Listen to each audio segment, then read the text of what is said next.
தர்மேந்திர பிரதான் அவர்கள் பதவி விலகியிருக்கிறார். நிலையில் இந்திய கம்யூனிஸ்ட் கட்சியின் மாநில செயலாளரான வீரபாண்டியன் அவர்கள் நம்மோடு இணைந்திருக்கிறார். சார் வணக்கம்.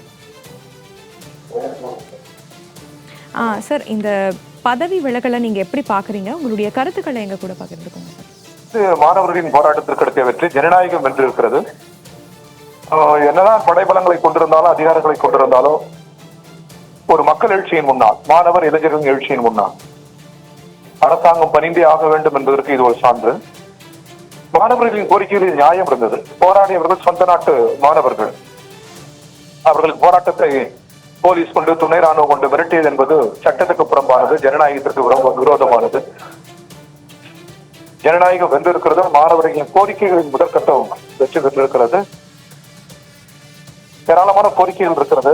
மாணவர்கள் மீது போடப்பட்ட வழக்குகள் வாபஸ் பெற வேண்டும். அதனால் பாதிக்கப்பட்டவர்களுக்கு உரிய உதவிகள் செய்ய வேண்டும். நீட்டிலிருந்து முழுமையான விதிவிலக்கு அளிக்க வேண்டும். குறிப்பாக தமிழ்நாட்டிற்கு அத்தகைய விலக்களிக்கப்பட வேண்டும். நம்முடைய மருத்துவத்தில் இங்குள்ள பல நிபுணர்கள், டாக்டர் நரம்பியல் நிபுணர் டாக்டர் ராமூர்த்தி உட்பட இன்றுள்ள தமிழ்நாட்டின் மருத்துவர்கள் யாரும் நீட் படித்தவர்கள் அல்ல. ஆனால் உலகத்தில் மிக சிறந்த மருத்துவர்களுக்கு இணையான மருத்துவர்கள் நம்முடைய மருத்துவர்கள். உலகிலேயே 1 லட்சம் கொரோனா நோயாளிகளை காப்பாற்றியது அரசு மருத்துவமனை மருத்துவர்கள். எனவே நீட் அவ்வளவு பொருத்தமல்ல.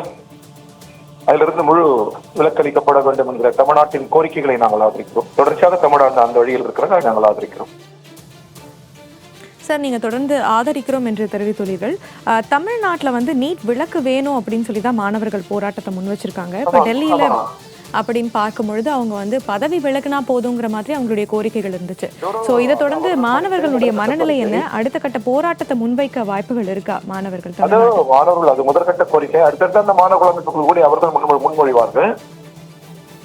தமிழ்நாட்டை பொறுத்த வரைக்கும் தொடர்ந்து நீட்டுக்கு ஒரு விலக்களிக்க வேண்டும் என்று நாங்கள் கோருகிறோம். தமிழ்நாட்டின் அரசியல் கட்சிகளின் நிலையைதான் சட்டமன்றத்தில் அவ்வாறுதான் தீர்மானம் நிறைவேற்றப்பட்டிருக்கிறது. அரசின் நிலையம் அதுதான். அதற்கு ஒன்றிய அரசும் பிரதமரும் செவிமடுக்க வேண்டும் என்று நாங்கள் கேட்டுக்கொள்கிறோம். சார், தொடர்ந்து 13 ஆண்டு கால ஆட்சியில் முதல் முறையாக ஒரு மத்திய அமைச்சர் அழுத்தத்தின் காரணமாக ராஜினாமா செஞ்சிருக்காங்க. சோ இந்த விஷயத்தை எப்படி பாக்குறீங்க?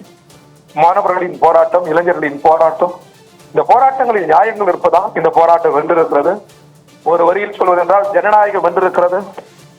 ஜனநாயகத்தை கடந்து சென்றவர்கள், ஜனநாயகத்தை சிதைக்க நினைத்தவர்கள் தோல்வியடைந்திருக்கிறார்கள். சார், எங்க கூட இணைப்பில் வந்து கருத்துக்களை பகிர்ந்தமைக்கு நன்றி சார். வணக்கம்.